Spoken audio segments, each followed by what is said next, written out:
લોક કલાકાર બ્રિજરાજ દાન અને દેવાયત ખવડ વચ્ચેના વિવાદમાં વધુ એક નવો ફણગો ફૂટ્યો છે. ફરી બંને કલાકારોએ એકબીજા પર આક્ષેપ પ્રતિ આક્ષેપો કર્યા છે. બ્રિજરાજ દાન અને દેવાયત ખવડના વીડિયોથી બંને કલાકારો વચ્ચેની ખેંચતાણ સામે આવી છે.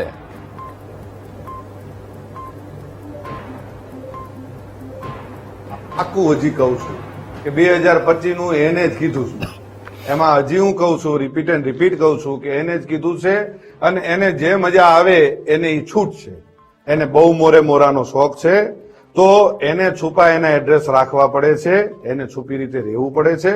હું જ્યાં રહું છું, જે જગ્યાએ રહું છું, જગ જાહેર રહું છું.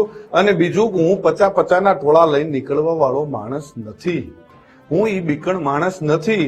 મારે કેમ છુપાવવું પડે ભાઈ? મારી તો અપડેટ હોય કે મારો કઈ લાઈવ કાર્યક્રમ છે, છતાંય તારે એડ્રેસ જોતું જ હોય તો ઇસ્કોન આંબલી રોડ ઉપર મારી ઓફિસ છે, આ મારું એડ્રેસ. ઓકે, બીજી વાત, પ્રશ્ન બીજો કે 200 લોકોને સાથે લઈને ફરે છે. 200 લોકો એટલે એક ગાડીમાં 4 નું 5 નું સીટિંગ હોય તો 200 લોકોમાં કેટલી ગાડીઓ કમસે કમ મારે જોવે?